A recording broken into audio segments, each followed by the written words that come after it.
Hey, everybody. I think I'm still in here by myself. I am just setting up right now.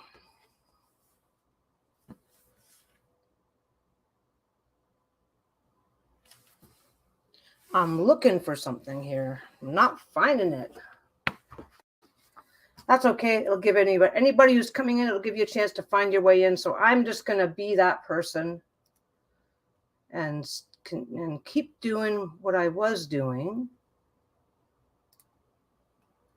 See if I can find it.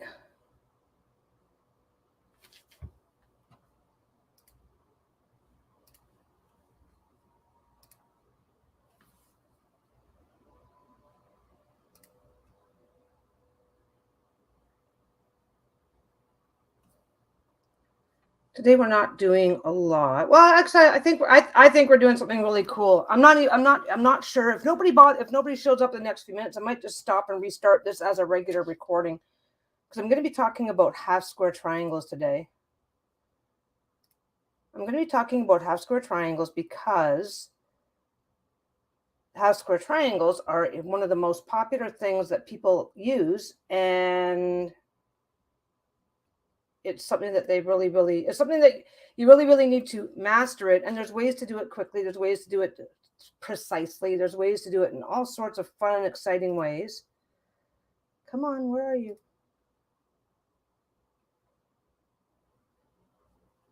Okay, I don't want that.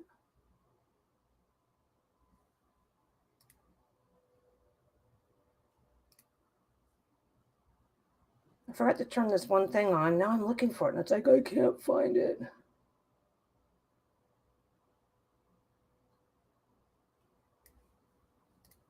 No, not finding it. That's okay. It doesn't matter. Hey, one person's here. Hello to whoever just came in. I am running a little tiny bit behind, but that's okay. This is not my normal day or time that I schedule these for, so I'm not in a big rush to get started. I was trying to look. Is that the one I want? Is that what I want? Nope, that's what I want. Not what I want. That's okay. That's okay.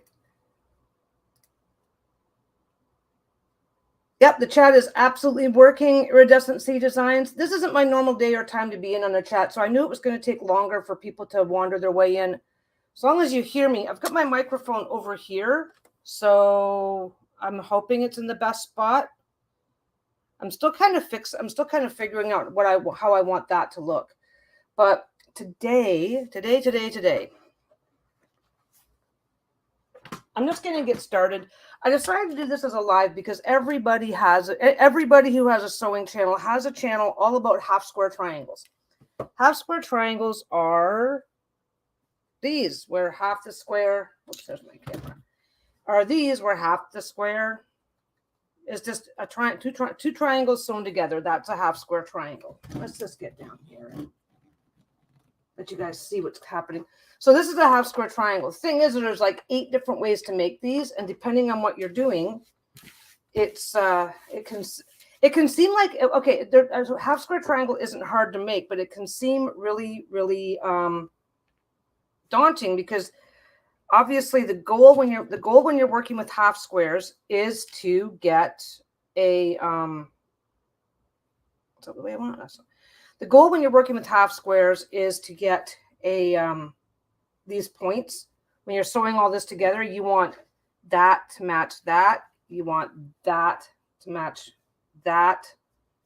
Actually, we'll go like, how would I have pin? Wait a second. That's how it would go. That to match that. And then you want that. That's the way I was going to do it. Then you want that to match that. So you want these points to come in very, very quick. That's the goal, right? Okay, so I thought I would do this live. And I'm still learning. So if I make a mistake, I'm just going to have to deal with it in real time. So the idea here is, because I'm a wannabe quilter, so I want to up my quilting game. So the idea here is to get this so that these all line up, and so that when these are all sewn together, these points meet properly. And that can seem like quite the challenge, especially when you're lining all this stuff up we've already got our first dilemma. I want to sew this. Do I have one more of these? I don't have one more of these. That's okay. So I want this to match up with this, but I can already see that to do that, this is over here. Like, how do I do this? This is all about this. This is after you get your triangles made, then it's all about measuring them and making them work together. So we're going to go over a few different ways to make the half square triangles. And as long as I don't waste too much time on that part, we're going to put together a couple of quick blocks and see how that turns out. This is some green and yellow that I did previously, so that's fine. Hey, Holly, I'm doing good. How are you doing? How is everybody doing? Hey, I left my pop over there. I'll be right back.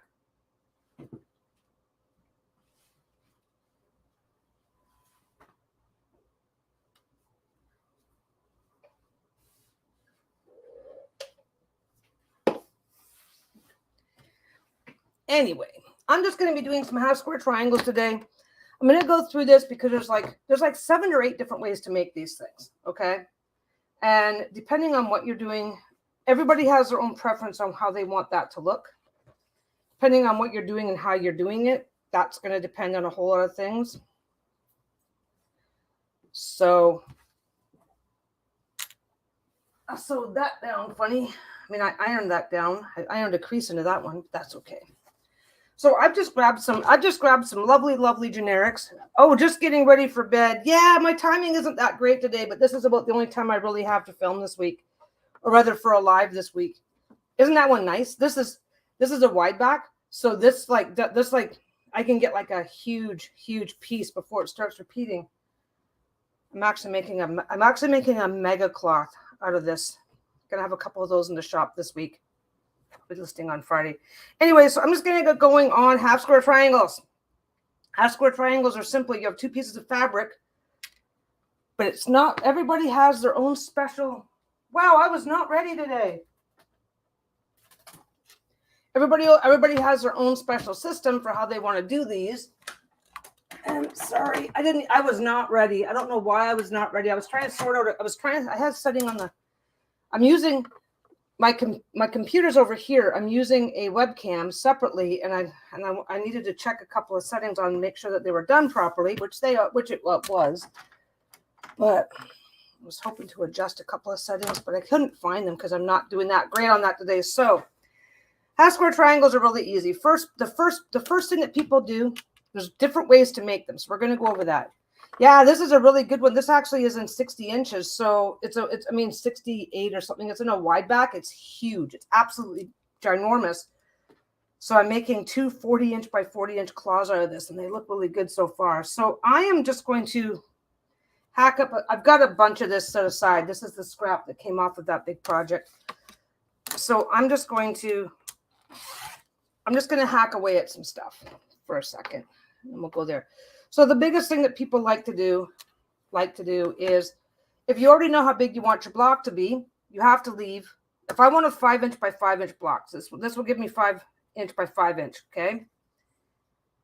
First thing you have to do is make 5 1/4 by 5 1/4, because you have to allow for your seam allowance all the way around. That is the first step. Don't worry about the waist, guys. This is just scrap. Anyway, you have to worry about giving an extra 1/4 inch if you want. So if you want this to be 5 inches by 5 inches, I need to go 5 1/4 by 5 1/4. That's not too difficult. So the first obvious step is, okay, I've got 2 5 1/4 inch pieces. So I want 2 triangles. Okay. So the first and easiest, did I just do these wrong? Because I just turned that and it's not fitting. I screwed something up already. And I don't care. Let's just double check the size on that. Oh, no, that's 5 1/4. Wait a second. 1, 2, 3, 4. That's 5. Okay. I don't use this ruler very often, so when I mess up with it, yeah, that's 4 3/4. It's not the end of the world. It's actually not the end of the world. Okay. So the first thing that people do, get your cloth get your fabric nice and square. This is the method I don't like. That's why I'm doing it first, to get it over and done with. So I'm just going to go down to 4 3/4. 1, 2, 3, 4.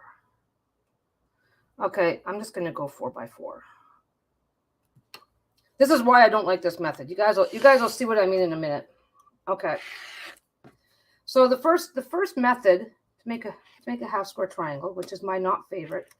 Obviously, if I wasn't talking and distracted and messing around, I wouldn't be making mistakes before I even get started, but that's okay. That's something to be aware of. So the first thing that people do is they cut a triangle. You can do it all separately or you can do it together. I just put my fabrics together and then sew them together. So we're already at our first challenge. Okay. I'm starting with the hard stuff because I can. Because that's just the way life goes. This webcam isn't necessarily as good as the camera I was hoping to use today. It's a good camera, don't get me wrong. So the first challenge that we have here is I need a 1/4 of an inch seam, and this is narrow enough. This is small enough. I can have it that way or that way. So I'm not starting right at the corner. I'm starting about a 1/4 of an inch in. And if you think your machine might suck your fabric, every now and again, some machines like to suck in these tiny, tiny corners. So if you're concerned about that, then you can just get started. I believe, I don't know if this little piece of scrap, this is just a piece of scrap that I folded up as a stitch leader. That way, when I get to pieces like this, I can just keep going and use that as a little bit of a pull or whatever I need to help keep things stabilized. It actually left too long of a thread, but I'm not being affected by that. And then sew straight down 1/4 inch.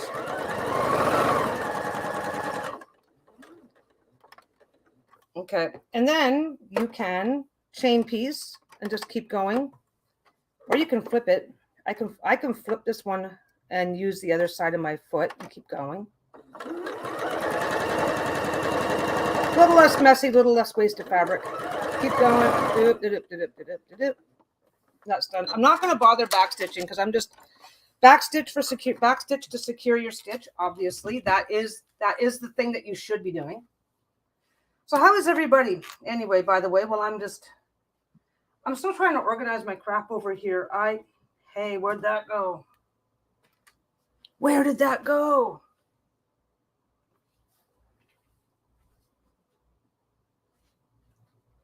There it is. It's funny, I sat around the house doing not much. Yeah. So the number one problem, which I got lucky. Honestly, I got lucky. I usually have the problem that I'm about to mention. This is why I wanted to do this one live. Everybody's got a video. There's I think, Gail, you're a sewer. Have you ever? I saw a video once that said. I saw a video once that I said that I think it said that there was like 8 different ways to do a half square triangle. Okay, there it is. Sorry, guys. I was not as prepared as I wanted to be today. And it's funny, I was sitting on my ass doing nothing. It's like, oh, this is cool. I'm just going to relax, start my video, do whatever. If you guys are having a problem hearing me, by the way, I can shift the microphone. So just don't be afraid to speak up. Anyway, this is messy day. This is going to be the mess day. So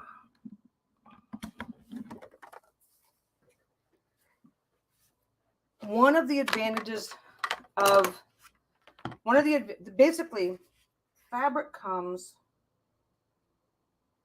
I'll just use that one. Fabric is woven this way and this way. So you go, has a little stretch, has a little bit less stretch. Usually your fabric is a little bit more stretchy in one direction than the other. That's normal. And then you have the bias. And that thing, so this is going angle to angle, going this way and this way is the least stretchy. Going this way is really stretchy. Yeah, this is my mini iron. If I'm doing something if I'm doing a little project like this, where I don't want to be up and down every 5 seconds, I'll grab this setup. This is a portable, it's actually got a cutting mat up. Let me see. It's got a cutting mat on one side and an iron on the other. It's actually meant for, these are meant for like portable, like if you're going somewhere, like to a thingus. So anyway, when you are sewing across the angle, yeah, for people take them to quilting classes, to conventions, wherever they're going. But I find, come on, I turned you on. What's going on? Come on, baby, aren't you turned on? There we go. There we go. I got it. And I snuck in a dirty joke. Did you notice? Okay. So when you're sewing along this line, just even, I don't know if you guys can see this or not. This is why I was hoping to do better with the camera. I don't know if you can see this or not. Okay, so I go like that. Nothing's really shifting. I go like that. Nothing's really shifting. I go like that. And can you see that's popping up because there's a bit of a stretch. So it can be really hard. It can be a pain in the ass to sew. This can be a pain in the ass because you're cutting first and then you're sewing across the bias. So now I have my walking foot on today. So my seams are a little bit more than a 1/4 inch, but I think that's actually going to make it easier for you guys to see. And I am just messing around with scrap today. Yeah, these are really convenient. These are really convenient. And honestly, like I said, like I'm set up weirdly. Like I've got, let me see. I've got, ignore the mess. I'm halfway into getting stuff done. I've got the big ironing board. I've got a table with a full-size cutting mat over there. But I'm trying to do stuff. If I was just sewing for entirely my own pleasure, which don't get me wrong, I love sewing stuff for the shop. But if I've got a bunch of stuff to do and I don't want to get up and down and I don't have a ton, this is a little bit of ironing often. So, and I am pretty sure that I got these a little bit off-centered. But yeah, so as Gail mentioned, the stretch. So if I'm pushing, when you, this is called finger pressing, where you open it up, which technically I should be doing it from that side. No, I was doing it from the right side. My gosh, I'm having such a hard time. I said gosh because I didn't want to say, my God. Anyway, so when you are finger pressing, you're pressing it open and then you're doing that. But when you're doing it when you've sewn across the bias, it can still stretch a lot. So when you're doing it this way, and like I said, for me, this is the hardest way. I'm just showing this way to, let anybody who cares to come in. If there's anybody who is hoping to catch this so that they can settle in, get a drink, do what they need to do. So when you're ironing these open, you're good to go. And what a lot of people do is they just finger press, and they just make a pile, get some steam, and go and do it all at once. I'm just, like I said, doing it as I go. And then you have your square. You have little dog ears here at the end, so you can just take a pair. You can take a pair of scissors. What I don't like about this method is it ends up being very labor intensive because, let me just show you. Let me just keep going and show you. So the dog ears do not have to come off. They should, but they don't have to. But it will be more bulk because your next step, you know what? I'm going to bring these guys back out that I was showing you at the beginning because they are going to be easier to see. This is, well, no, I guess this isn't too bad. I just think that this might be harder to see on the camera. Okay, let me just put that back. I'll put that back. So in your next step, you either flip your mat over or go over to that mat. Now your next step is before you sew them together. I do not have a tiny ruler. At least I do have a tiny ruler. Maybe I'll go get that. So your next step is to square it all off, to go through and make sure it's all square. So then what you want to do, I can line it up here. I can line it up here and get everything lined up because whenever you sew, something usually shifts a little bit in one direction or another. So then you have to get back in here and you have to square it off again. So that means you have to measure it, whatever, because your next step, I'm just going to come in a tiny bit because I know I screwed up the measuring. So when you're sewing so this is these steps you don't really get out off the hook for. When you're using this mat properly, by the way, let me just whoops, get that line over there. This ruler has a line that comes up at an angle, and I'm putting that line right on this line. Okay. Quilting is a job for patient people, which is why I don't find myself quilting as often as I would like. Okay, so we got that one. Get that out of the way. Oh, okay. You know, my problem is, Gail, is that I have a better camera.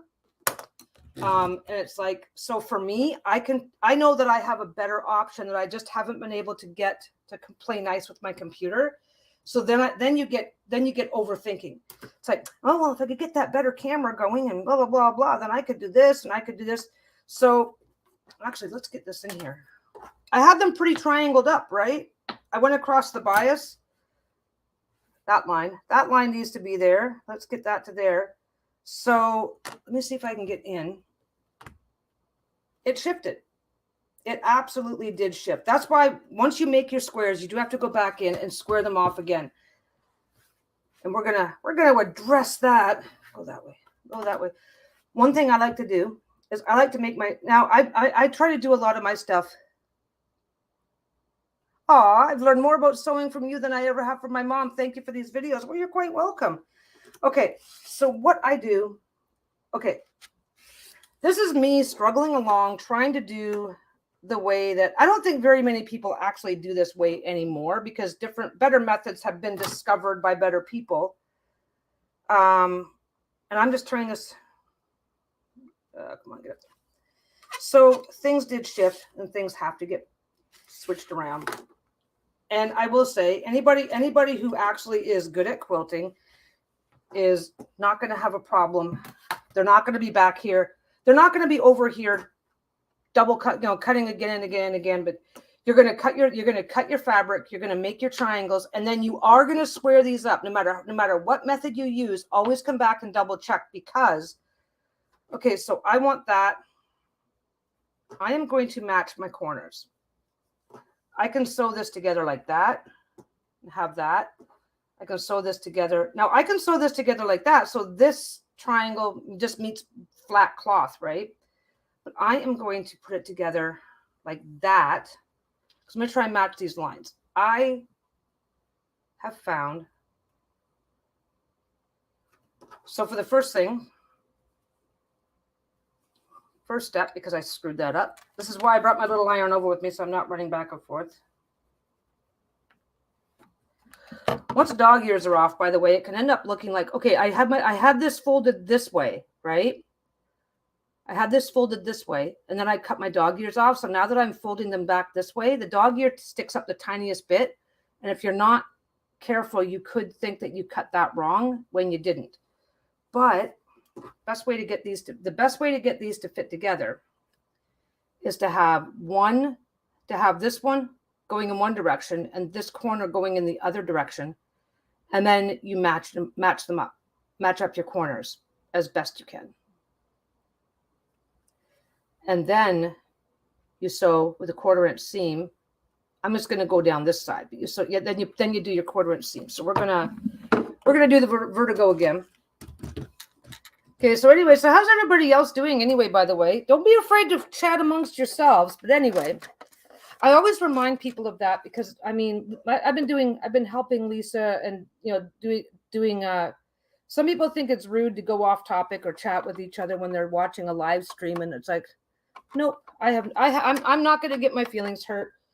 But sometimes I don't think I'm giving permission. I'm just pointing out, because a lot of people are not. Where'd my little piece go?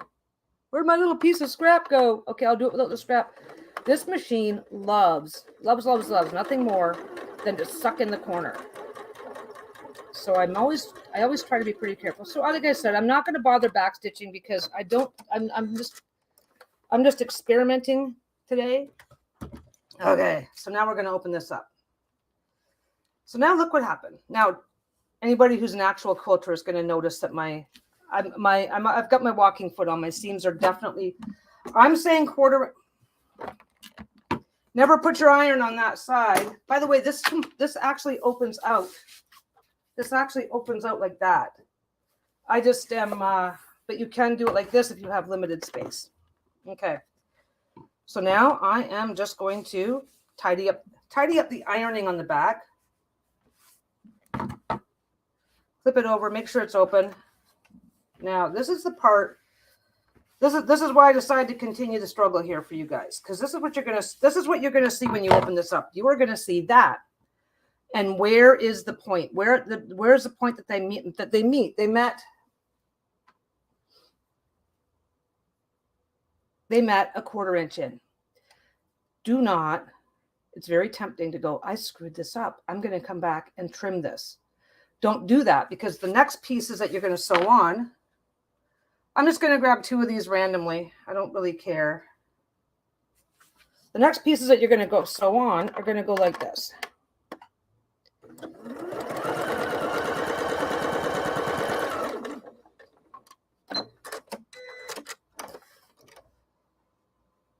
Okay. Don't worry, this is not going to be a matched square, but it won't matter. So the next pieces that you're going to put on, this one's already nice, and this I don't know what the difference is between this fabric and that fabric. That this fabric had just kept its crease forever and ever. So this one has the same thing, right? So this is down by a 1/4 inch, because when I came back here, I did a 1/4 inch seam, which cut off the 1/4 inch, and it leaves it like that. So the temptation is to say, I screwed these up. I need to come back. I need to cut this off. And this is the correct way. This is what it's supposed to look like. So are they both in the same direction again? The reason why you're switching directions is just for less bulk in the corner. That's the only reason why you're switching directions. When you the only reason why I want this to go this way and this to go that way. Oh, I screwed that one up. Was already in the right direction, guys. Never be afraid to screw up. Yeah, I think today is like the hottest day. That's why I'm like so completely underdressed. If you get a flash of cleavage, I'm really sorry. Oh, this will be good. You guys will be able to see this. Okay, so what I'm doing, I found a trick, and I'm not even going to pretend. I found a trick, and I'm not even going to pretend to do it the proper way. So what you're supposed to do is you're supposed to nest. This is called nesting, where you take this one and this one, shove these corners together so that everything's going to line up when you sew it. Okay. What I do the nesting. Don't get me wrong, I do the nesting, but I have found a trick that caters to me and the way that I sew.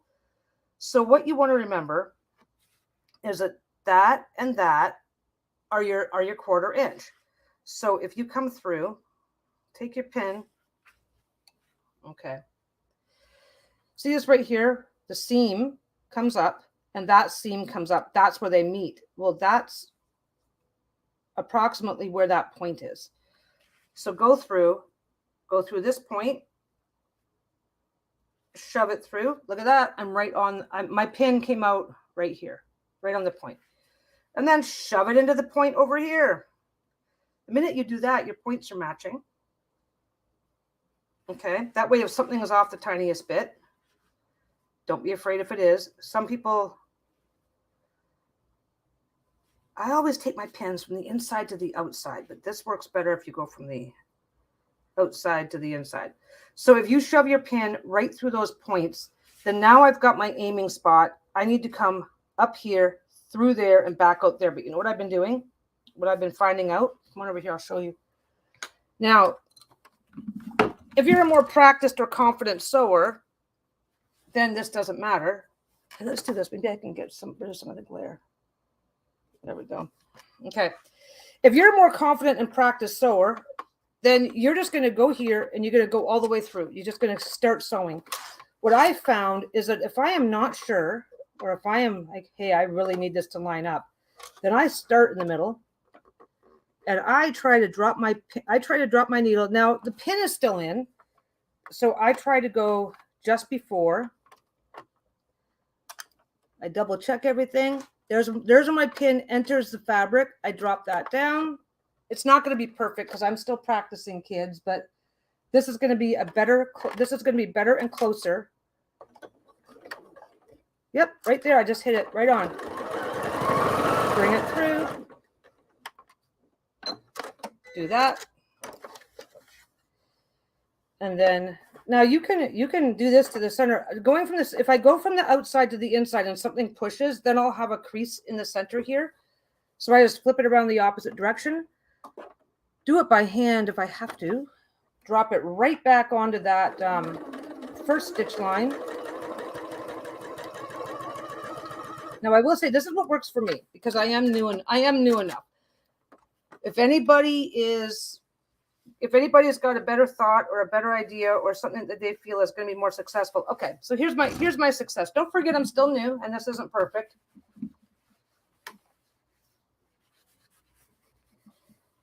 I managed to make sure that nothing ever goes quite exactly right. So, whoops, I am so sorry. Well, unless you're really into cleavage, then I'm not. Okay, so there we go. So I've got these two met where they were supposed to. That one met there. This one here is a tiny bit off, but don't forget I'm working with a piece of fabric that's only a little bit bigger than my hand. It's not something that anybody's going to notice, but that is really close. That's what works for me. That's what I tend to do. And sometimes, depending on what you're sewing, you just don't get the luxury of doing it any other. Sometimes you don't get the luxury of doing that trick. And then personally, hey, you know what? This is a good opportunity to go get my other ruler.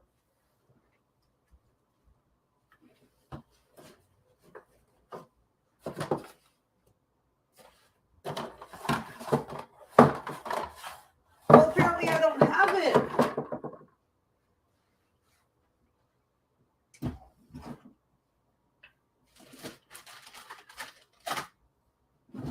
Just a second, kids.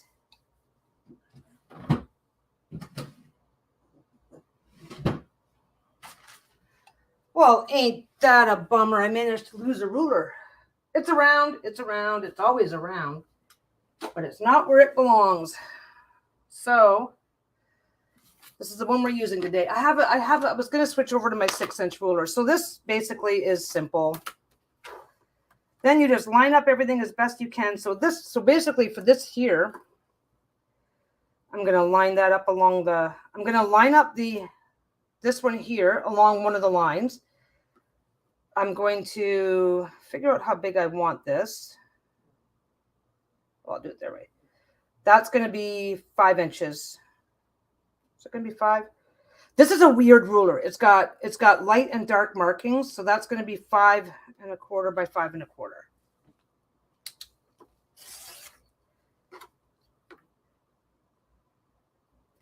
And you can always drop it right onto here if you want. I just find I've gotten so used to using the rulers that that's just really the only thing I do anymore. And that's just a personal preference.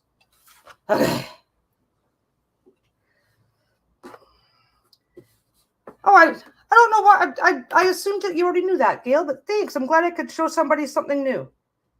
That sounded shitty, didn't it? Oh my God, I didn't mean it that way. For some reason, I had it in my head that you were already, that you are somebody who did a lot of quilting already. I was like, oh, I don't think I can show Gail anything new. That's okay though. So, oh, I just do not have the patience for this right now. Come on, do that. Yeah, that's where I wanted it. See, because this side was bigger. I'm distracted. I will say that you get when you're actually sewing, you get your best results when you have some privacy.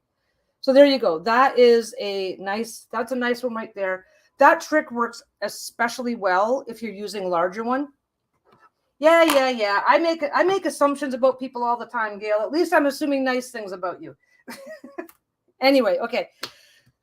That was okay. Let's show my face. Let's say hi. That was the awkward way. Really, that's what I think is. Where'd I put it? I put stuff down and I don't know where any of it is now. Okay.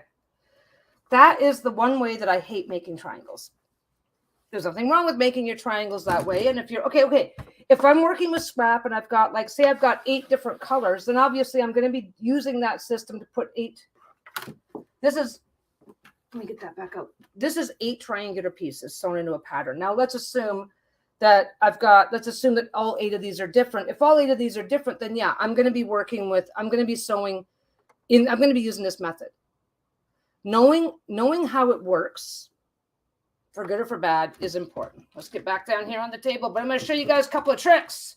Knowing how it works is really important, especially, like I said, if you're working with scrap or smaller pieces that you may only have 1 or 2 of, or things like that, then knowing this, and there's not much to it. I mean, I'm hoping that you guys are looking there going, yeah, I can do that. That'll work. I can sort that out. I have a great big giant piece of thread stuck to me and I can't figure out where it went. Okay, now let's get to the trick. Let's get to the fun and games, okay?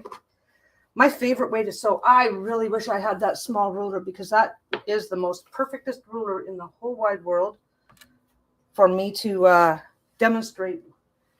It's just the easiest one. Is it in the bag? Nope. Oh, nope. Okay. I was taking one last shot to see if I could find that ruler. You know what? That has got to be, I kid you not, this is such a mess in here. Every now, about, I don't know, twice a year, I have to tear everything apart and put it all back together again. Okay. So now I'm going to show you how I do triangles. When and where possible, I ironed this down and then didn't realize that it folded on itself. So I got a messed up crease. Okay. And I just did the thing again. I make this mistake all the time, forgetting to flip these back over. The good news is, if you ever do that by mistake, you can fix it by putting a damp towel over it and then ironing it and then leaving it. Let it relax back. Iron it on a cooler iron and then let it iron it with a towel over top using a cool iron. Let it relax back into shape. I will say it doesn't always work, but let's get that out of the way for now. Oh, there you go. Oh, all the way down there you go. Okay. So I've got, let me see where I've got. That's not a big enough piece. Where's the other piece that I had? Let's get that. Anyway. Don't forget, if you have any questions and you want to make sure, if you have a question or an observation or an idea and you want to make sure I don't miss it. I know there's only a few people in today, but I just kind of want to, well, obviously just ask it, I'll find it. But if for some reason the chat fills up, it's someday, somehow, in some alternative universe, you can always just use the word question in all caps and then, or, whatever, either write the whole thing in all caps or just put question in all caps so I know to go look for it. I still want to find that ruler. I am getting whiny now because I can't find it. I thought I knew where it was. Okay. This is fun. This is simple. I'm going to use a black marker. This one here, this system that I like, I find it to be faster. No, I'm also going to use a different ruler. It's escaping. That ruler doesn't particularly like me very much on a good day. So I'm going to switch over to this ruler. By the way, if you guys want a recommendation on a ruler, this one's Unique Creative is the brand. I really like this ruler because it's got really good clear markings. It's got my angles. It's got a 1/4 inch all the way around, because you have to leave your seam allowances, right? So if you go 5 inches, if you do 5 inches by 5 inches, you'll automatically, it's actually 1/2 inch. So if you go 5 by 5, you'll, is it 1/2 inch? Let's double check. Yeah, it's 1/2 inch. So you will have, no, it's not. It doesn't go from the outside. It's got a 1/4 inch all the way around.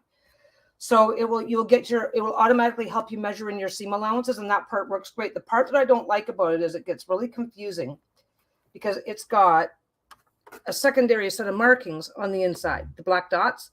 So that way, if you're doing 5 inches and if you want to cut just 5 inches and don't want the seam allowances all the way around and stuff like that, it helps you measure them better. And every now and again, like about 50% of the bloody time, I'm cutting something with this ruler, and then I get distracted and forget which set of markings I'm using, because sometimes you just want 5 inches and sometimes you want, so this is a great, I do like this ruler. I really do like this ruler, but when I'm chatting away or doing something, when you're chatting away or doing something, it's super distracting. You go, was that 5 or 5.5? Did I already add in my seam allowance? Because if I want a 5-inch square, I have to have, generally speaking, a 1/2 inch all the way around, because you're usually going to be sewing on all sides. Don't forget, this now is, okay, so this is 5 inches by 5 inches, right? But I'm going to lose a 1/2 inch, because when I sew this to something, I have to have a 1/4 inch all the way around, 1/4 inch on that side, 1/4 inch on that side. That's a 1/2 inch, 1/4 inch here, 1/4 inch here. That's a 1/2 inch. So this is a 5-inch square, but once I sew it into my project, it's going to become a 4.5 inch square in the finished project. This is not hard and it's not difficult to remember, but if you are distracted, then it can make it not fun. So I want my next block to also be 5 inches when it's finished. So I'm going to have to, I want a 5-inch block when it's finished. I need a 1/4 inch seam allowance all the way around. So that's going to be the best. Instead of measuring 1/4 inch all the way around, add a 1/2 inch, 1/4 inch, 1/4 inch, right? I also know that, well, I'm still a beginner and I may have shifting. That's normal. That's very, very normal. So I'm going to actually start with a 6 inch. Now I'm using scrap, so I'm not wasting fabric. This is already waste fabric. The amount of extra, I can do this as a 7 inch or an 8 inch and then decide that I'm going to come back and trim it down to whatever. You can do generic sizing. So this can go, if I do this as a 6 by 6 inch, then I can trim it down to whatever size I might need later. If you're sewing up scrap, then always go a little big, because then you can trim it down. And if you're sewing for storage, if I plan on storing this and this starts getting all frayed around the outside, because remember I trimmed it, right? I squared it up. This is called squaring it up, when you trim it back to a perfectly square shape. When you're squaring it up, if I've decided that I'm going to put this in storage for, this is one of the hottest days of the year for me. Anything that I do with this piece over here, if I decide to make a quilt, I'm not making that quilt for at least 6 months when the weather, until the weather cools off. So especially if you're working with scrap or with fabrics that you have extra of, then go bigger. And I think that's exactly what I'm going to do. I'm going to go 6 inches. So this is its own thing. I'm still going to make a 1/2 square triangle, but now I am going to do a different method. I personally like this better as a system. So this happens to be 6 inches wide. That's why I'm going all the way around. And then all I've got to do is turn it around. I am a huge fan of marking, then cutting, then trimming. It works really well for me. And the reason, let's not forget, the reason why there are so many, it sets the hump if you go too hot. Now, I did it once on a cheaper mat. I'm sorry, Gail is referring to the damp towel and ironing on it, but it's got to be a relatively low heat. It doesn't succeed every single time, but it's the only method that I've ever heard about that has a chance of succeeding, but that's just me. Okay. So this one here, we're gonna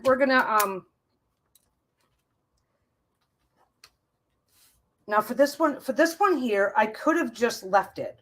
Actually, you know what? I'll do the other. Okay. I confused myself again because I'm talking while I'm doing this. I have 2 different methods I'm going to show you, and I automatically started doing the other one first. Actually, I don't have to worry about that. So for this one here, I could just do it and not bother measuring it, which I'm going to do. I'm going to set that aside. I'm going to start over. because this matters. And I want you guys to see how this looks. I didn't do anything wrong. Where'd it go? I had some fabric pre-cut. I know I showed it to you when I was starting. I had some fabric pre-cut so that I didn't have to worry about messing around with this. Okay. Okay, this is the simplest method. You get over there. Now that I don't want it, I can't stop bumping into it. Where'd it go? I must have knocked it down. It doesn't matter. I've got lots of this stuff. I set aside, I got a couple of pieces ready and set them aside so that I wouldn't have to stop and cut fabric in the middle of this. And it's not the end of the day end of the world if I have to stop and cut fabric. Okay. I'm just trimming up some fabric. So you take 2 pieces of fabric, you do this. I want this to be at least 6 inches. We're good to go. I'm going to come over here. I'm going to do this.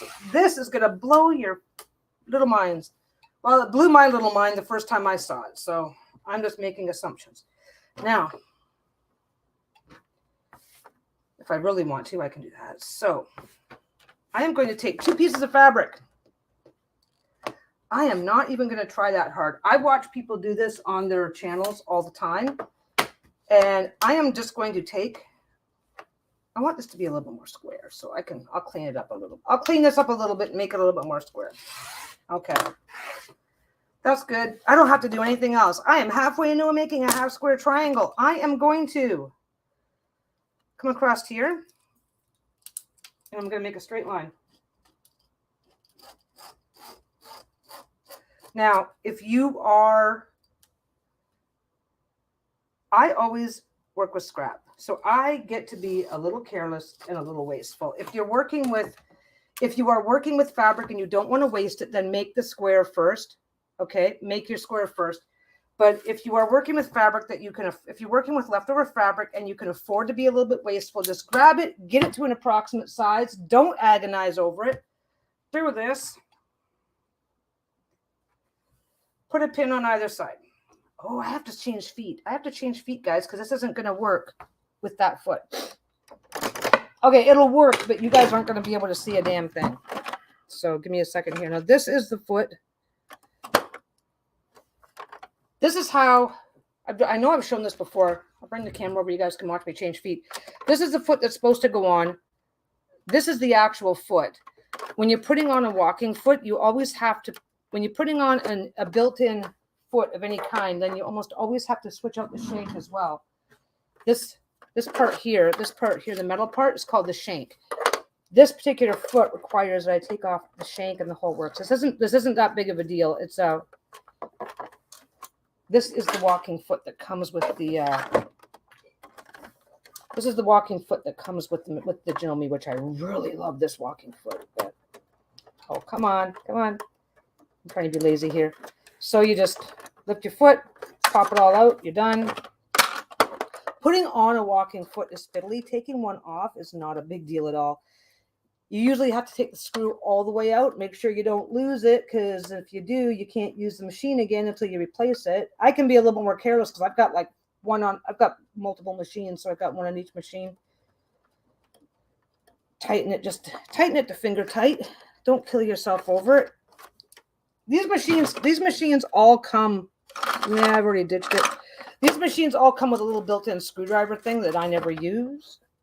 And this is the foot that I'm going to use. And then you just lift your foot up, put your foot down right over top of this, bar here. That's where it connects for most machines. A few machines are different, but and then it just pops right in. If it doesn't pop in, then just push the thing, and while it's dropping down, it'll hold itself in. Okay. I'm just grabbing my matte fabric over here. So what I'm going to do, I've got my line down the center. I am going to sew on this side of the line and on this side of the line, and I'm going to use that as my edge marker for the line. So I'm going to line up my foot. So let's see if I can bring this in a little bit closer. Ignore my house. Oh my God, guys, things are so messy in here. It's kind of funny. Lisa's, so basically my foot is lined up on that side. Okay. Let's get that back on there. My house is such a mess today. funny. Well, I'm pretty sure all you guys know who Lisa is. She's taking a week off from filming this week, which is great. No reason for it. No reason for it. It's just that ever since starting the channel, she's never taken a week off. She's never taken any time off from filming. I mean, obviously she doesn't film every day, but she's never went, I'm just not going to film this week. She's never done it. So I made her do it. I talked her into it. So I am just lining up my foot as best I can. And I'm going down on this side of that pencil line I made. Okay, done. Flip it. I didn't even cut it. Did you see that? I didn't. Actually, I did hit the cutter. It just didn't cut. Oh, well. Oh, well. You don't have to cut it. So for the next one, ignore the mess. Ignore the mess. Yeah, hi, Leanne. Sewing time. Okay, so for the next one, this line's in. The pencil line is there. The foot is lining up with the pencil line the exact same way. The exact same way that it already did. And now we're just going to do the exact same thing and line up to that. Do not line up to the sewing line. Line up to the pencil. Well, a lot of people prefer to use a pencil. Yeah, she deserves it. She's always doing stuff. What did I do? Okay, there we go. So then you just come back, sew it back down. Next side, just stay. So basically, I just line up the edge of my foot with that line. If you're using scrap and going over, these lines for me on my machine. This is not a quarter inch sewing foot. So my lines are not a 1/4 inch.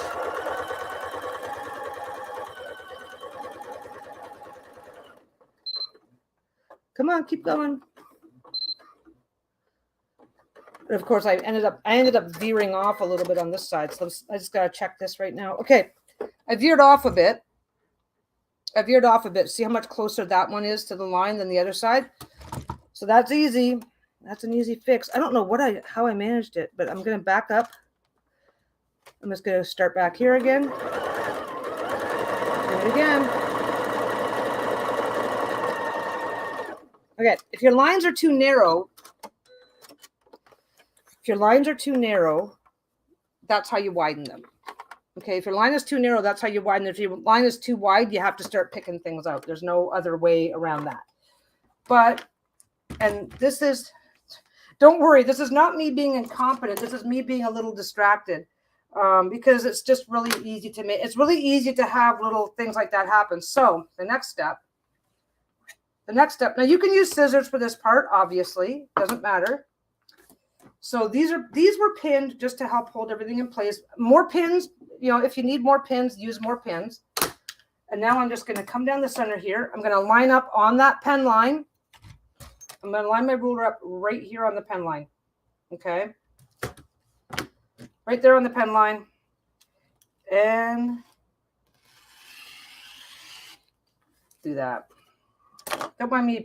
You probably won't necessarily have to press down. If you notice that you're pressing down really hard to make your rotary cutter work, if you're using a rotary cutter, then it does mean it's time for a new blade. Okay, now I've got 1, 2 half square triangles in one step. And I don't know if you guys were doing a bit of the mental math. I'm not making a quilt today. We have been talking about, Leanne just asked about making a quilt, and we're kind of the last time I did a live, we were kind of talking about doing a project, a Sewalong project, where other people will try their hand at doing the exact same thing, and then we'll go from there. Now, eventually, I'm going to turn this into a quilt. But basically, this is just the starting of quilting 101. So I'm just doing this channel for fun, doing little projects, doing stuff. I did a quilt recently though. Did you guys see it on the? I don't know if I showed. Yeah, I did a video showing on this channel. So you just iron it all out. Oh, this is a mess. Look at this. This is all over the place. This is a mess because I measured nothing. Remember that, okay? This is one of my favorite things to do because now you did sew along the bias. So sewing, okay. When you do it that way, it's a lot easier because everything's already together in a much bigger way. Sewing along, I still sewed along the bias, so it is what it is. The good news is, now the bias is the stretchy part that goes angle to angle. The good news is that now I won't be sewing along the bias when I sew this to something else. So I've got a couple of choices. Now this gives me more options. This is one of the reasons why it's one of my favorites. This is one of the reasons why it's one of my favorites, and that is because I can leave it as is. How cool. Okay, I can leave this as is. Remember, I double checked. I can turn this into at least a 6" by 6" block. Okay, and look at this. Let me just see if I can get in here. If I set this up, okay, there's the 45-degree line. So if I put this here and I go, oh, that's not quite going to work, I can slide it along the line until it does. So this gives me more versatility. I can turn it. I can even turn it. I can even go back here. I can go back here and turn this into 2 4" blocks, right? So if you're just sewing up scrap because you know you're making a project, but you haven't made final decisions on your size yet, you can still start pre-sewing your stuff. And of course, with this one, I'm just going to go here. No, I got to go up a little bit. Where is it? There it is. Okay. So this is going to be a 6" by 6". So I'm making sure that I check where my 6" line is. I'm making sure everything is inside this where the square is going to be cut. And then I put my 45-degree line right along the the crease. This is a great way. This is a great technique when you're sewing up scrap. At least I have a great time with this technique. So now I'm going to go. Okay, what did I do here? Where'd it go? Where'd it go? Okay, that's not 6. What's going on? I cut that wrong. No, I didn't. Okay, I didn't do anything bad, but I didn't. Again, I'm going to tend to make a lot of little mistakes when I'm going live because it's really easy. I lean up, I look at the chat, I lean back. What did I do here? What's going on? Why am I having the same problem? Okay, I know what I did. That's what I did. That's what I did. You only quarter turn these. You don't fully turn them. There you go. So expect whenever I'm sewing live, expect to see. Nope, I fucked that one up royally. Look at that. That's not even centered. I screwed that one up. I was looking at the wrong lines on the ruler because I'm not that bright today. Okay. Go straight across. Straighten it up. Come across here. Go like that. Get here a 6" right there. Get your 6" line. I was lining up to my 7" line and then screwed it up. What the heck? No, that goes there. This is why I am regretting that I did not pull out my little baby. There we go. Why is this doing this? What am I doing wrong here? I am doing something wrong and I can't remember how to do this right. How is that for, hey guys, let me teach you how to screw everything up. Oh, for fuck's sake. Figured it out. No, that's the wrong line. This ruler is all marked funny. That is the problem. I don't like my rulers today, and apparently they don't like me very much either. Get up there until the 6" is in. Okay. My rulers are not being friendly today, and I don't like it. Okay. So we're going to go like that. That ruler is marked. This is a lesson. This is a beware, because every single ruler, especially if you've got multiple brands, which I unfortunately do, every single ruler is done with focusing on certain things. And then next thing you know, you're cutting your stuff all wrong. And now, okay, now that I've cut it, now that I've gotten 2 sides cut, I can put it into here as well and then just cut according to these lines. I'm just trying too hard today. Okay. Which is this is actually one of the reasons why I started the channel. Is I'm trying to improve my quilting game, which I think I've said 100 times already, so that part's fine. Trying to improve my quilting game, but the reality is that quilting, every single type of sewing is a little different. There's my 6-inch. There's doing it right this time. And that's fine, because this one here, yeah, I've got rulers from like way too many different brands. Okay, where am I at here? I'm gonna do that. Okay. So that one there is still big enough to be a 5.5-inch square, which is what I'm going to turn it into. I do a much better job of sewing when I am, you know what's going on. Right. Okay, there we go. I do a much better job of sewing when I am not distracted, which is my own damn fault. Hey, let's go turn on the camera, go live, and then make a video. Okay. So this one here, I screwed it up because I was using the wrong ruler in the wrong way. So this is a slightly smaller version of this one, and it doesn't matter. Now I've got multiples of this size. I can set it aside for another project. Now what I'm going to be doing with these is I'm going to be coming back later, like in a few months and months from now, and I am going to turn these into a quilt. And don't forget, I don't have to be screwed over for life. I can make this one bigger again. Just by adding pieces. Put it in the camera, just by adding extra pieces around the outside. So I'm losing nothing. And if I can have a basket for 6-inch, a basket for 5, for 4, for 3, and I can separate them up. But what I would normally do with these is the ruler that I was looking for 20 minutes ago that I can't find. That's the ruler that I would normally be using for these smaller squares, which is my own problem. So that's part of the reason why I cut that badly. I'm distracted and I'm using the wrong rulers. So my own damn fault for getting on camera and not being ready. What the heck? Oopie! Oh no, this is a junk one. That's not a call I need to answer.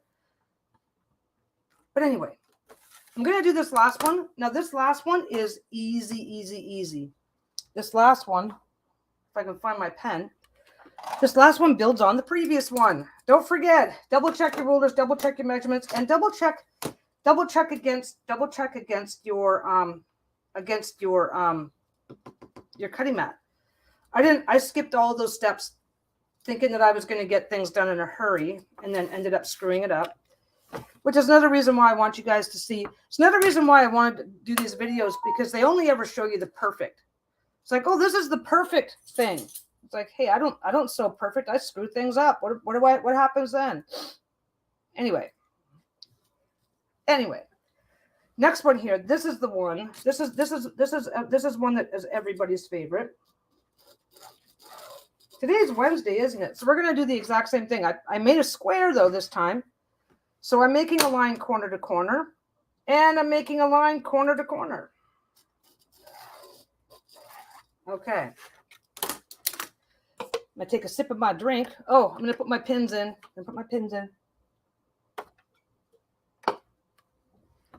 4 pins this time. If you have clips, you can use clips, of course. You can do it any way you want. Put 1 pin in each of the, I think you guys can see where this is go. Hey, Lexi.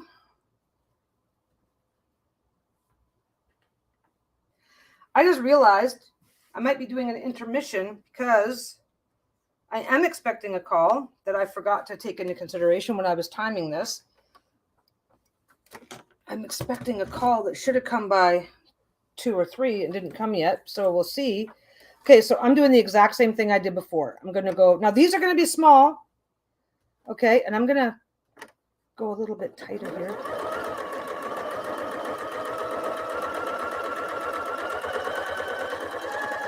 Go slow, go fast, whatever helps you do a straight line. Backstitch if you need to, skip it if you don't care about it.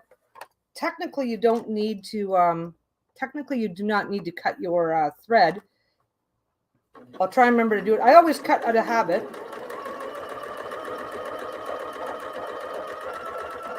Now, when I'm doing these ones, I try to be a lot more careful because they're smaller. Smaller is less forgiving of mistakes. The smaller something is, yeah, I'm expecting a call. If my call comes, I'm just gonna put it on silent. I'll have to if when my call comes, I'll have to step away for about 5 minutes. So you guys will just get an intermission, and then I would be right back. So no biggie there. Okay, so I did the first ones. That's done. Okay, center line, a quarter of an inch on each side. This is same, exact same. Oh, that one might be a little funny. Yeah, it's a bit of an oxymoron here, but stitch up. I didn't cut the thread, just slide it over because you're not making it stretch very far at all. Something to keep in mind, the bigger something is, bigger is easier. Bigger is more forgiving of mistakes. If something is a little bit off, it's way more likely to show up when you're working with tiny pieces, because if I'm off by a quarter of an inch, and if I'm doing like a 20-inch triangle, a huge one, I'm doing a massive triangle, and I'm off by a quarter of an inch, you won't know it. You won't know it. This is so small that if I'm off by a quarter of an inch, it's going to show.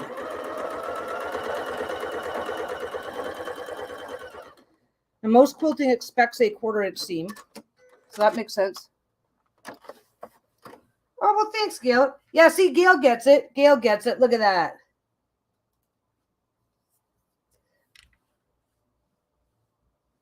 Yeah, thing is that, you know what got me started on this? I was watching, I forget who it was, and even if I know, I'm not going to name names. I don't want to play that kind of a game.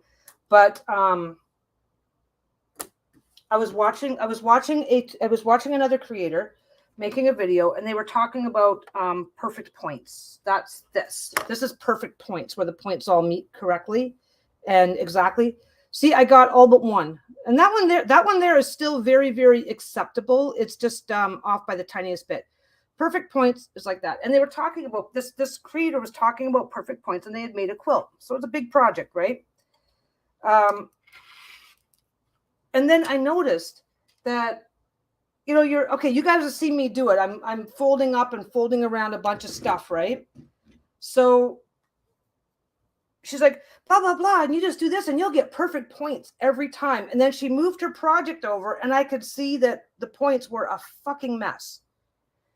Now, they weren't a mess, honestly. They really weren't. But compared to what she had just been saying about perfect points and things like that, it's like, you made a video talking about how to get perfect points, but the project that you just did now, because I don't know who does what in these videos. I don't know how some of these people are bringing out a new quilt every week, so I don't know who's doing the sewing. But the way, if you do this, you'll get perfect points every time, and it'll be so easy. And it's like, well, okay, then how come when you moved your project, the points aren't perfect anymore? And I get it. I totally get it. They want to show the best result. Okay. They want to show the best result.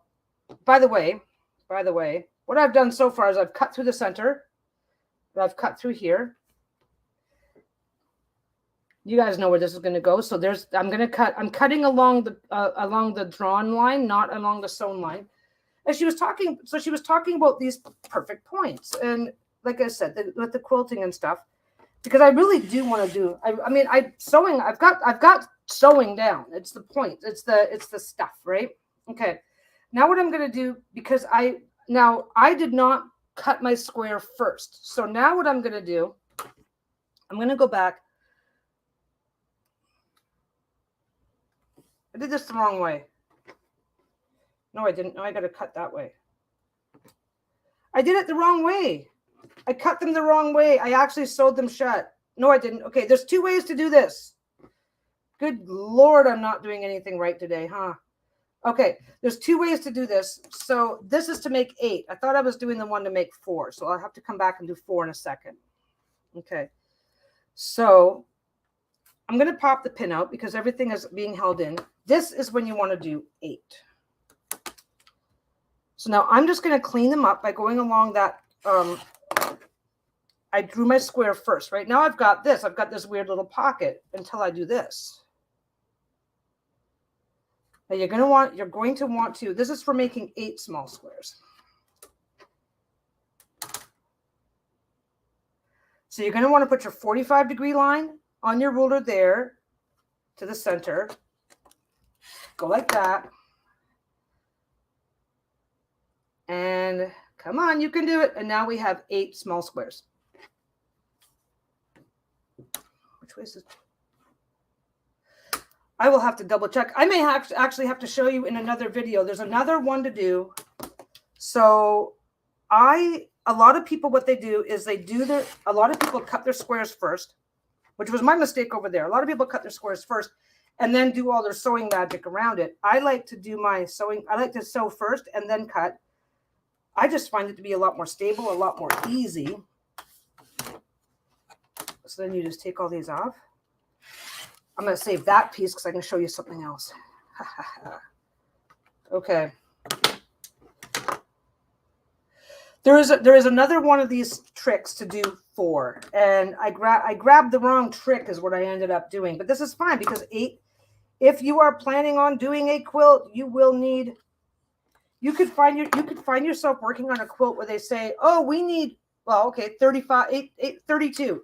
We need 32 of these." Well, there's 8 right there. You only have to do this 4 times.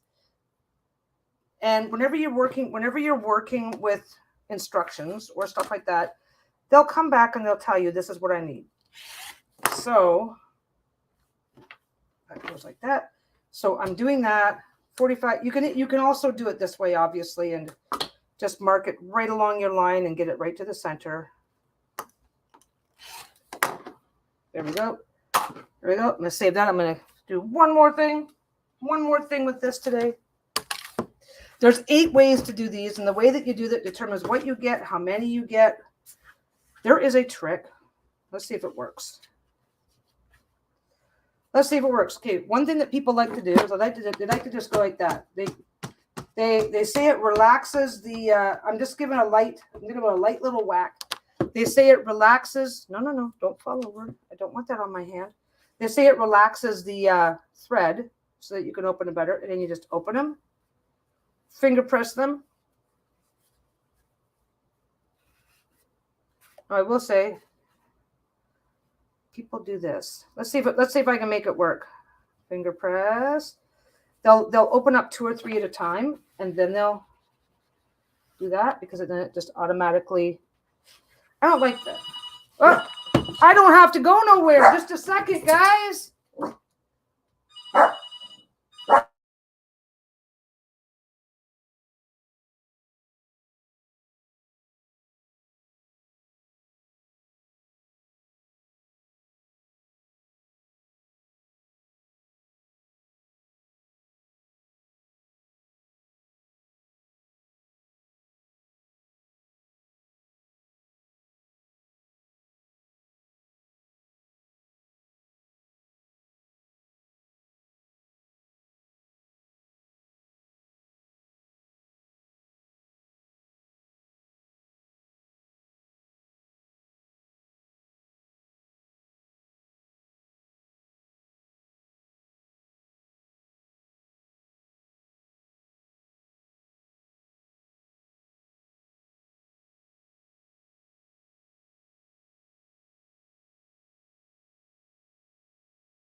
I am back.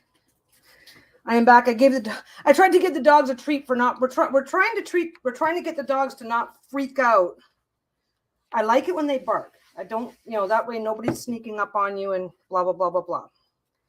But I don't like it. Bruno can get. I know anybody who's watched our videos is every now and again gets to see Bruno barking hysterically in the background because he's heard a noise.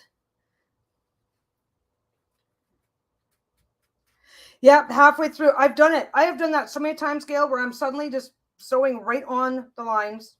Now, if you end up sewing on the line, if you end up sewing on the line, keep going. And then at least you have one. And then the other ones you can just figure it out. If fixing it is if fixing it and picking out the stitches and starting over isn't an option. For me, it's usually okay if that happens. Like right now, I'm sewing up scrap, right? So it's like, oh, I screwed that one up. That's okay. I'll save it for the next project and the next and the next and the next. Like I just did with that one over there, right? I mean, I was looking at every single ruler that you get is ever so slightly different in the way it configures things. And if you're looking at enough, just a second.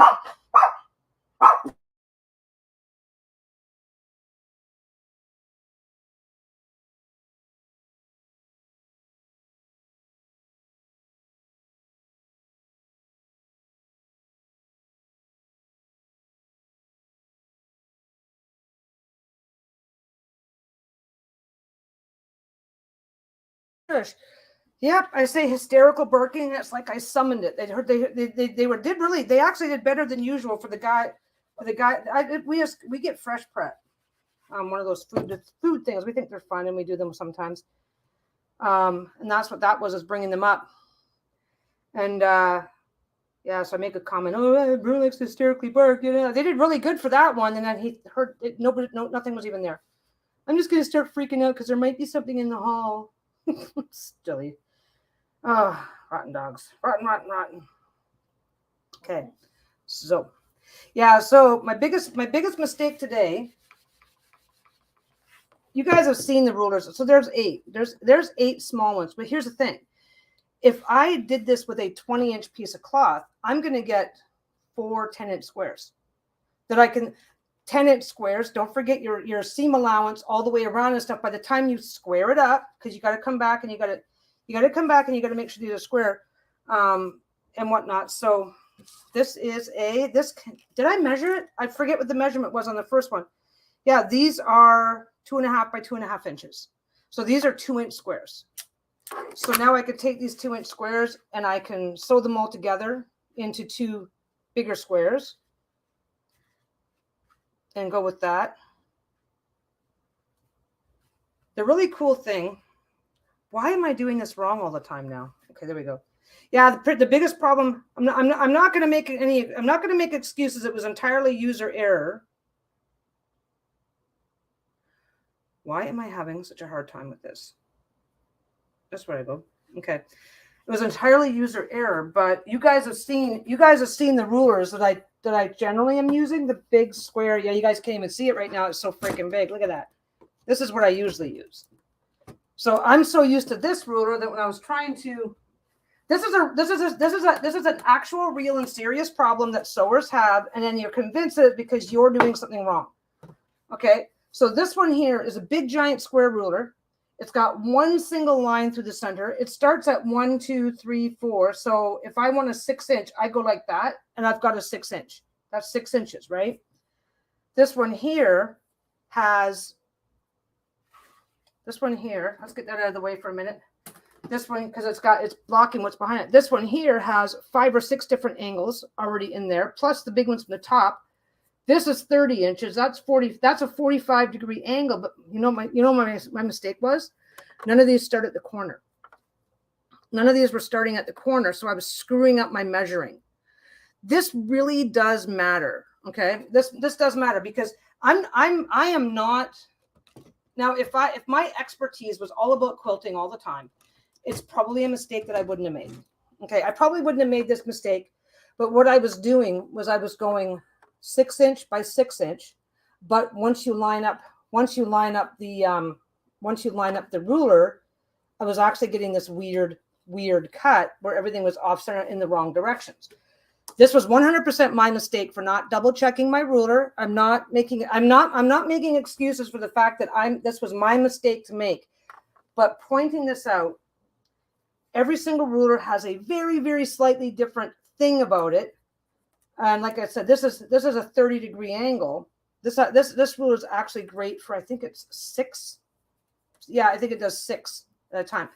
So when you are following along at home, if and when you decide to follow along at home, don't just automatically, you line up this and you cut like this, because this ruler lines up differently than this ruler. This ruler lines up similarly. Nothing comes to the corner, but I don't have anything at the other end. So I could have done my 6-inch square using this one, just going by the square instead of doing that. And it's not it's not complicated. I'm not making it complicated. I'm not trying to make it complicated. I'm not trying to make it anything, but I am pointing out that don't beat yourself up when you make these kind of mistakes, because you're trying to make precision cuts. You're trying to make something this big or this big. You're trying to make a precision cut doing small stuff. And then look at this ruler. I started off bitching about this ruler because this ruler has got a beautiful line coming right into the center here. It's beautiful, it goes right into the center, but because the 1/4 inch is all the way around, it can be a pain in the ass to remember where all your lines are to line everything up. And then, I found my little ruler. This is the ruler I've been looking for the whole time. This one's got a 1/2 inch all the way around, so that you can do your 1/2 inch. But it has ones in that corner and it has them in that corner, so you can go 1 to 5. It's a 5-inch ruler. Wait, 1, 2, 3, 4, 5. It's a 6-inch ruler. It doesn't have the 6 mark. It's a 6-inch ruler, but you can measure from either direction. You can measure this from either direction. The line goes straight into the corner and it starts off in the corner on that end. And this is the ruler. This is how I was lining it up, as if I was using this ruler, forgetting that I was using a ruler that doesn't go into the corners. Yeah. Okay. Another great, because the thickness of the lines varies. So if you're swapping rulers, the measurements can be ever so slightly off. An inch is not always an inch. And I will tell you right now, a Chinese inch, this matters, because a lot of people, and even some shops now, are buying rulers from China because they're less expensive, and that's fine. And that's totally not normal. But a Chinese inch, I forget whether it's a Chinese inch is a little bit smaller than a North American inch. It's just how they measure it. It's not that nobody's ripping you off if you get a Chinese ruler. This is it's like okay, well, I'm Canadian, right? A Canadian gallon and an American gallon are actually slightly different measurements. Okay, same idea. Yeah, I know. I just dated myself. But the thing is that, so if you have a ruler that's made in China, it's not going to be the same size of an inch as we use here. And I see that, okay, I'm on Etsy and I see that a lot because, like, depending on what you're doing, depending on what your business is on Etsy, you could be like going through rulers 2 or 3 a month or 2 or 3 a year or whatever. Depends on what they're using them for. Okay, not 2 or 3 a month, but you could be going through 2 or 3 a year. I've got one now that needs to be replaced, just because they get chewed up on their edges or whatever. Okay, long story longer. Anyway, so yeah, inches don't always add up. What I find personally is that if I'm doing a project, I try to use, you can take a ruler and put it on top of another ruler. I always double check. Before I switch rulers and make sure that they're lining up properly. I don't think any of mine are different. I don't think any of mine do anything funky. No, these are all good, but you can double check the rulers. And if you do have 2 rulers that you like, but there's ever so slightly a difference, then just try to use one more than the other. I'm doing this project, I will use this ruler. I'm doing this project, I will use that ruler. It's a weird small thing. When you're working on, like, if you're working on a 20-inch square, if you're working on something big, a 1/4 inch difference isn't going to matter. If you're working on something this size, a 1/4 inch can ruin the entire project. Anyway, now I've got my proper size ruler out, so I'm happy. I'm happier. I'm happy, happy, happy. Let's see how big this actually is. Yeah, this is a 5-inch square. I'm just, you guys are just staring at my ear while I do this. Okay, that's a 5-inch square. There should be a 6-inch square. This is a 6-inch square with no seam allowance because I have my 1/4 inch here. And if I want to cut for seam allowance, but yeah, this is my favorite ruler for doing small projects. I thought I'd put it away, and apparently I'd put it down here, and a different ruler had got in front of it. Okay, one more way. I'm trying to remember how the other way goes. The other way, there's a way to do it so that you get, because I screwed that one up and I didn't screw it up. I got 8 triangles instead of 4. There's a way to do it where you just get 4, but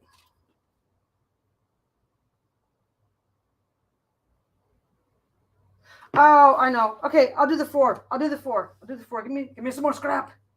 Give me some more shit to play with. Okay. This is not a problem. This is not a bad thing. There's nothing, ask Gail, she sews. This is not a bad thing, but there are so many different ways to do one thing. But here's the thing is that once you get enough of these, you can start building designs. You can start building really cool designs. Okay, this is where I screwed up. I am just going to cut across there to get an approximate. Doing the same thing I did before. Okay. I'm going to do a 6.5-inch square. That's where I screwed up. Okay, so we did 2. Okay, we did 1, doing a triangle and sewing them together. Then we did it where we just go across and make 2. I skipped ahead and did 8 at a time.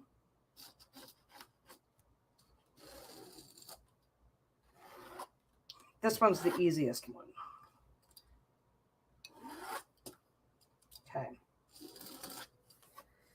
This one's the easiest one. If you have a lot, use one. If it's a small square, use 1 pin. If it's a giant square, use as many pins as you need to be comfortable. Use 20 pins if that's what you need to be comfortable. Do whatever you're going to do. This one's simple. Okay, so I drew in my lines. I start anywhere. I find my foot pedal. So I can actually make the machine work, and I just sew along the line. Go to the corner. Pin down, leave the pin down, slide everything. Don't forget, you can move this around. This one's not going to move much, but you can actually, the pin can move a little bit as long as you're not reefing and yanking and putting a lot of pressure. It's completely normal. It's completely normal for when the pin's down for stuff to move. You'll see it most often if you're quilting or stuff like that. Anyway. Yeah, so anyway, back to gossiping about my wife. Yeah, no, nothing to gossip about. No, we just decided there's absolutely nothing going on. Which I just like to reassure everybody, because a few people thought, okay, when you say, oh, I'm taking a break for a week, is everything okay? And everything's perfect. Everything's great around here. We just, we were just, did a Self-Care Saturday talking about self-care and taking time for yourself. And then we actually started off as a joke going, have you ever taken time off from your channel, honey? Have you ever taken that time for yourself? And she said, well, no. And I goes, okay, well, then I think you better. So I talked her into it. So we're just, we're going out for dinner tonight. We went and saw Amanda Marshall on Monday. Did we do anything? What's today? Yeah, we didn't do anything yesterday. We went swimming yesterday.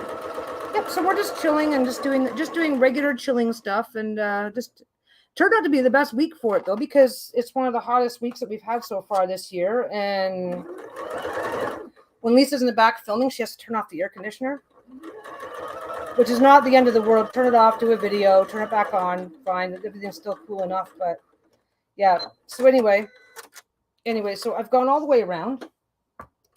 I've been throwing shit around. Now I don't know where my scissors are.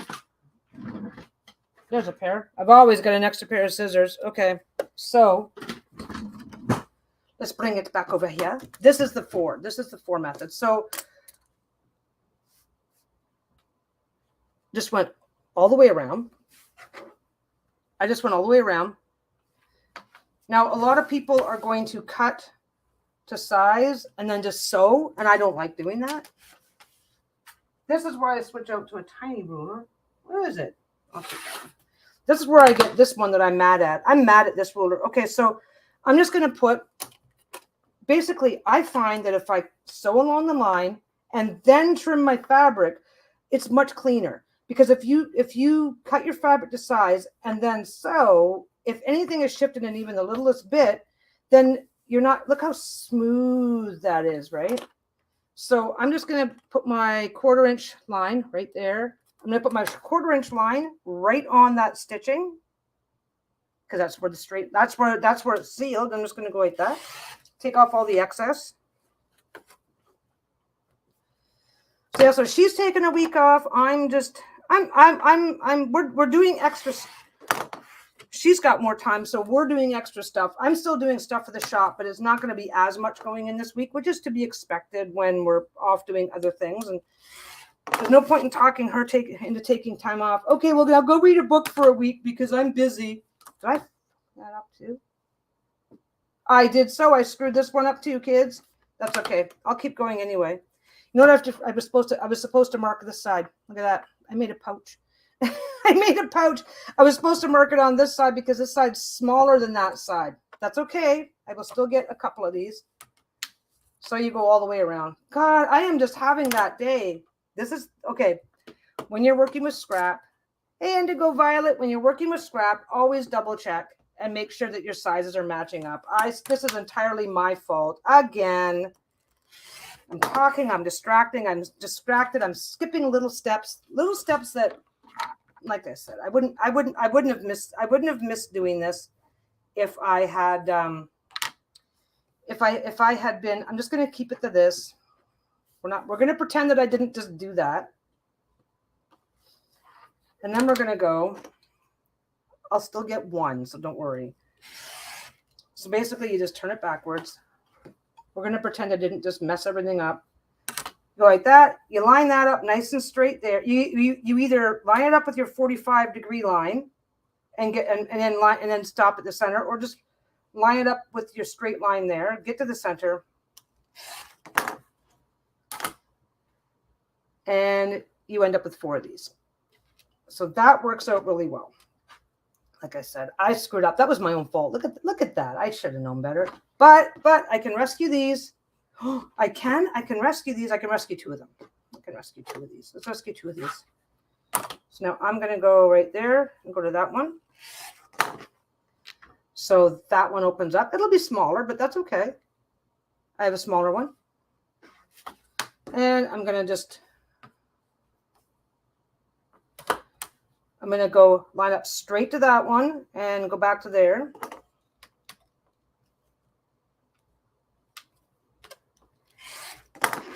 If you are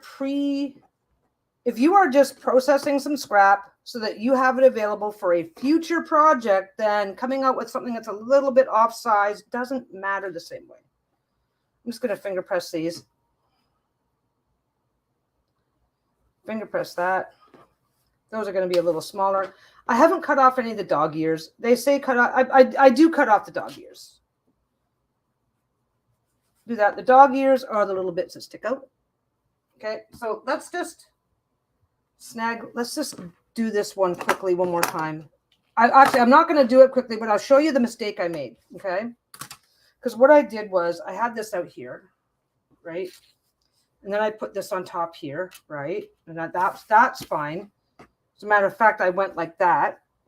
Is what I did. Okay, then I cut it. Got that sorted out. And then what I did was I had my fabric there and I had my fabric there. But what I did was I made a square and I forgot to flip it over. This is the smaller piece. Okay. If you are working with scrap, always check. If you are working with scrap and using this method, always check and make sure that both pieces are the same size. That's what I screwed up. And if I'd have just put my stuff in here differently, because that's a 1/4 inch right there. This is all the right size.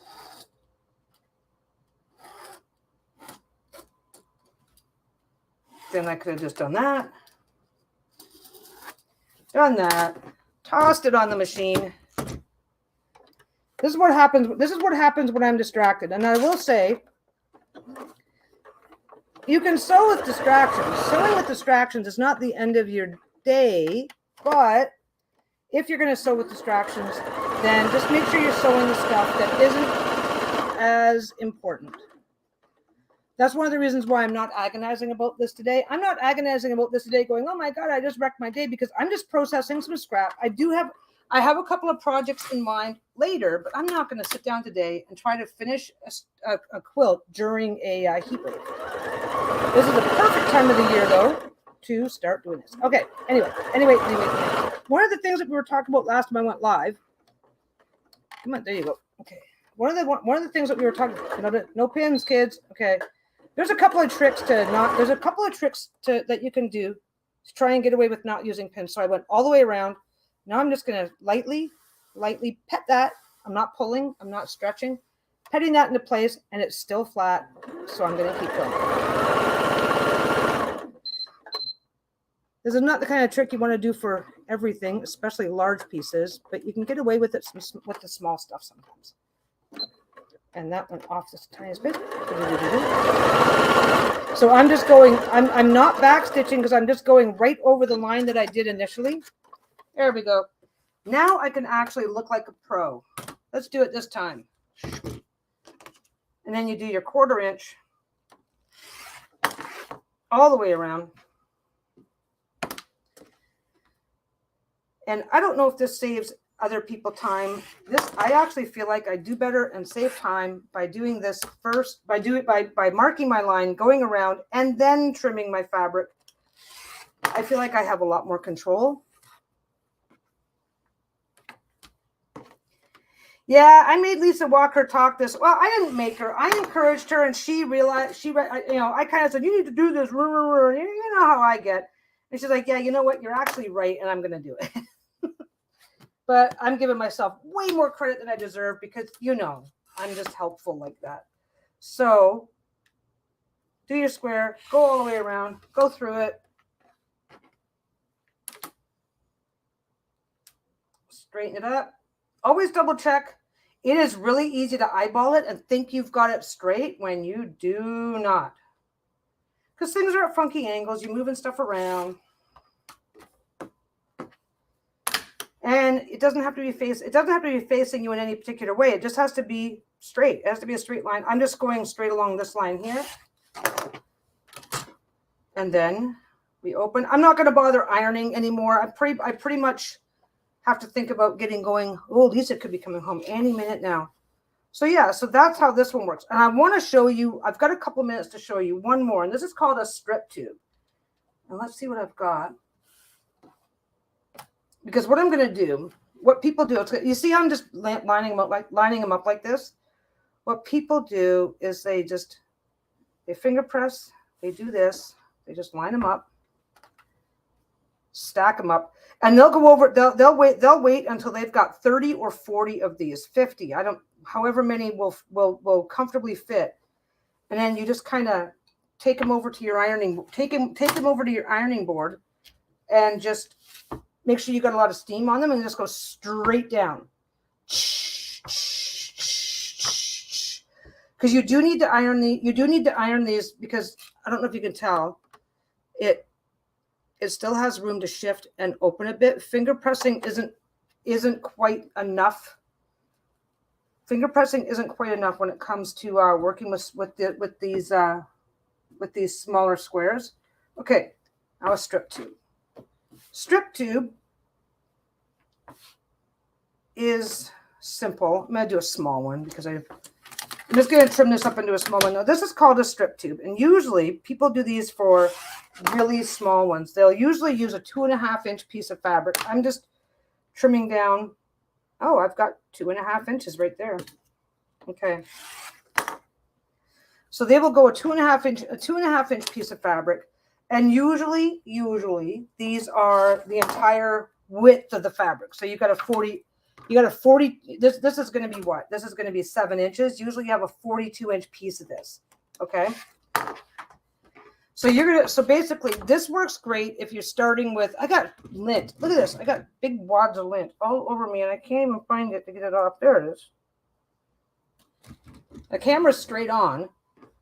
So basically for these, you're going to start with this 2.5 inches is a jelly roll. So you're going to start with 2.5 inches like you would with a jelly roll. Come on, what's going on over there? Hey, Moira. I'm just finishing up. We're going on and on about ad nauseum about half square triangles today. This is called a strip tube. So basically what you do with this is you sew a 1/4 inch on the top, 1/4 inch on the bottom. This one actually is trimmed to size first, and then you sew it. You don't mark it. So you just make sure that this edge is that you're sewing a 1/4 inch seam on this side. Okay. And again, generally speaking, you don't always get the best opportunity to backstitch when you're getting these ready. And then you go down the other side and you do the same 1/4 inch. Okay. I do not have a strip tube ruler, so this is going to be interesting. Okay, so then what you do, and like I said, generally speaking, this is going on 42 inches. It goes on forever, okay? So what you do is you take your ruler. Does this one have a proper one in it? Okay. Where is it? You take your ruler and so for this you would go just go 2.5. Okay. So for this you put your 2.5 inch line, 2.5 inches, and 2.5 inches. So if you're using a regular ruler, then you can do it this way. You can do that and put that in there like that. And that gets weird, so I don't do it that way. Or you can look for your 2.5 inch line here and your 2.5 inch line here. Is it 2.5? Yeah, 2.5 inches, 2.5 inches, and put the end of each line right on that line. There's several ways to do these. So you go like that. Sometimes, you know what? I do have a strip tube ruler and I'm going to go get it. I always tell people do not drag this towards yourself, so don't do what I just did. Okay. So then you now have a 2.5 inch square. I think it's it's not 2.5 inch squares. You now have a 2 inch square. You know, it's 2.5 inch square. So now you have 2.5 inch squares. And again, these all need to be ironed. And then what you do is you take it. So I've just done it. I've just cut that there, right? Then what you do is you take it and you put your 2.5 inches there and there. Line everything up. Now, once the first one is done, you're usually just lining it up like that. And then you go like that. I'm cutting towards myself because I'm just living dangerously today. You really shouldn't be doing that unless you absolutely have to. I think I cut this one at a bad angle. Nope, I cut it right. So these ones here, always for me, when I'm doing strips like that are that small, I always feel like I'm doing them wrong because the dog ears on the ends are so big. They are so big, it makes it look completely like a mess. But then when you get the dog ears off, get it finger pressed a little bit better. It'll be a little rough with the finger pressing to get it nice and flat. And then it's a lot more square. And then you can once you get the dog ears off and really get it pressed out, that's when you can tell. And then the last one's not going to be big enough. But if you have a four, so you do one upside right, one upside down, one upside right, one upside down, and you just keep going for the entire length of the strip. There is a bit of waste at the beginning and at the end, unless you want to bring it down to 1.5. Let me see how far I can go to get to the end. 2 inches. I can make a 2 inch square off of the very last piece. And now I've only got a tiny piece of waste. This is a really popular method for making small squares, especially if waste is an issue. people really like to do this, the strip tubes. And you can also cut your own strip tubes and have them 4, 5, 6 inches wide and do them that way. I prefer the squares and just crisscross. Now I was just slapping shit together. I wasn't really working on any particular size today. There are charts that you can look up. If I can find one, I'll put it in the description. There's charts that you can look up that will tell you how to if you're gonna do the square stuff. If you do it this big, this is how big your triangles are going to be. If you do it this big, this is how big your triangles are going to be. So this just lets you do a lot of stuff. Just lets you something that you can do. This is a pinwheel. Let me see if I do it right. I never do it right. I always like that's that big one, that little one that I end up with. No, that one that goes that way after I take off the tip. Was that a small one again? Nope. This is one of the most classic things to do with these. I have left my dog ears on. It's a bloody mess, but that's fine. And that is, wait, I did that one wrong. That one goes there. That one goes there. That one goes there. There we go. That's the pinwheel. See that? That's a pinwheel. That's classic pinwheel. You can also do them. You can also do them like that. That one. That usually. Wait. Which way does that one go? And then that. This one usually ends up. This one goes really well if you have that, then that, then something in the corner. Something. Usually more of this in the corner. And then do I have a bigger one? I have a bigger one still. And then this one's too big, but no, this one's fine. And then that. And then you can end up having a line going all the way through your work because these become very versatile. The half square triangle is the thing to practice on. Yeah, these are really cool. I like doing this. The half square triangle is the thing to practice on because the reality is that that goes that way. The reality is a lot. If you start just cruise around now, and you're going to find that a lot of the really coolest designs that you can find really rely on half square triangles for building the designs.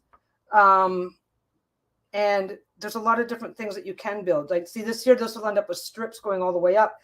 You can, of course, put it together and then just cut everything on an angle. There's other ways to make this similar design. But if you want to put this together, say you want to put this together and then go like that, so you close up the end, and then like that, like that, like that, like that. And don't forget, things don't always line up the way things don't always look like they're lining up when you start because of everything. Everything requires everything requires a 1/4 inch seam allowance. So if you are being careful and taking your time, make sure you overlap everything by a 1/4 inch, and then you will see what it's going to look like once it's sewn down, because then you offset the 1/4 inch. But yeah, so you can do all sorts of stuff. I might just take this and there's a couple of designs I could really enjoy doing with this because of all the stars and stuff, but I don't think I'm going to do anything too special with it. But anyway, this really goes into a lot of designs after that. Yeah, it becomes okay. You remember those wooden puzzles we used to get when we were kids? Even Tetris, right? This is one of the primary Tetris squares. This is one of the primary Tetris squares that is used to make quilts. So getting the hang of making the half square triangles and making them in a way that there's so many different ways to make them. And depending on, I don't think there's any rules that say if you're making this particular size, you have to use this particular method to make your triangle. You have to do what works for you and you'll get really good triangles. But yeah, that'd be really cool, actually. What should I do? Let's see. Let's pull these up here. Pull those up there. Pull that there. Close that up. Keep that going. That goes there and there. That goes there. Now, what else can I do? Do I have enough to close it? Well, that's not going to work. Let's see. Let's see. I have a couple more hiding down here. There we go. Okay, this isn't the right size, but it'll work. This isn't the right size, but I'll give you the idea. So there you go. I close that up. That can go there. Ooh. Okay, now I'm just having fun. That goes there. These are all missized. These are like you guys watch me put these together. You know I wasn't trying too hard to get good sizes, to get consistent sizing, but you get the idea. You get the idea of what happens with these. Yeah, here's a couple more. Oh no, that's one of the ones I screwed up. There's another one that I didn't screw up. Yeah, and that goes in there. But yeah, so, and you cover everything over by its 1/4 inch, so you know exactly where your stuff is going to be. And then you got that.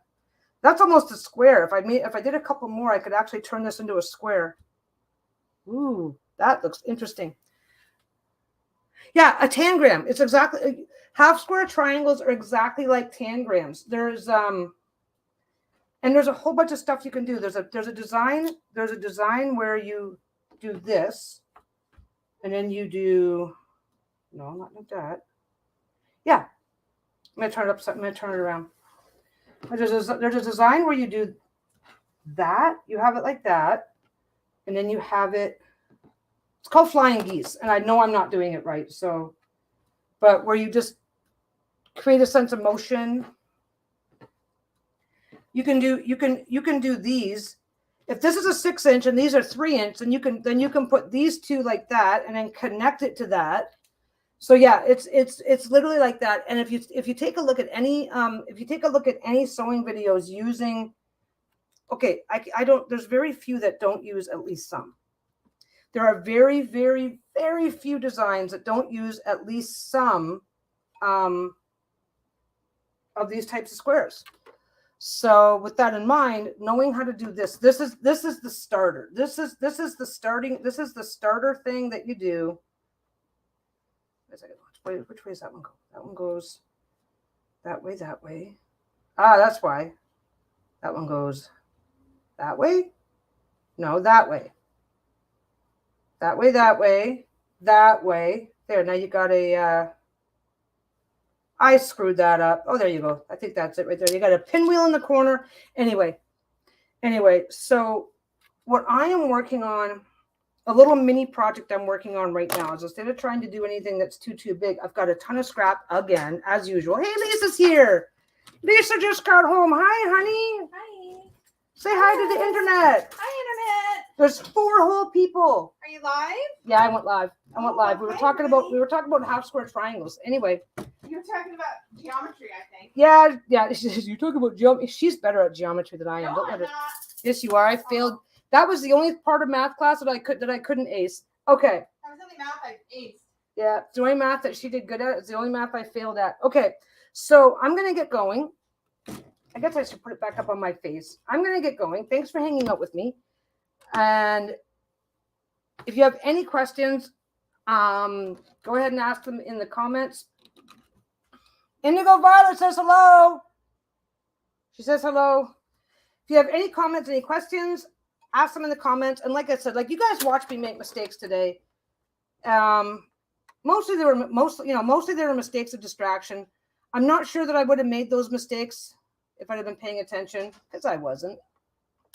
It's like, oh well, what about that?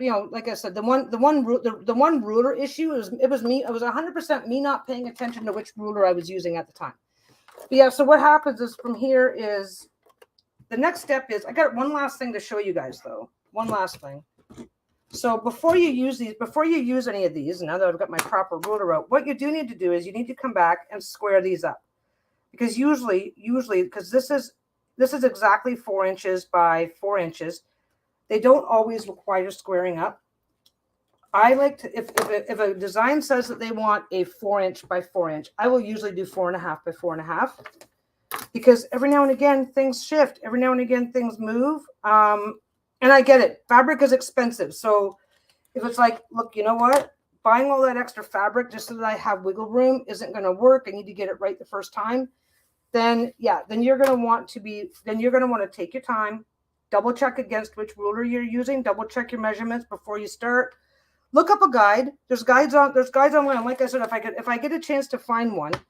But yeah, so taking off the dog ears doesn't have to be this big daunting thing. The only reason why you're not taking them off for any you're not taking the dog ears off for any functionality reason is just to avoid, when you're sewing these together, you're going to be sewing that to that.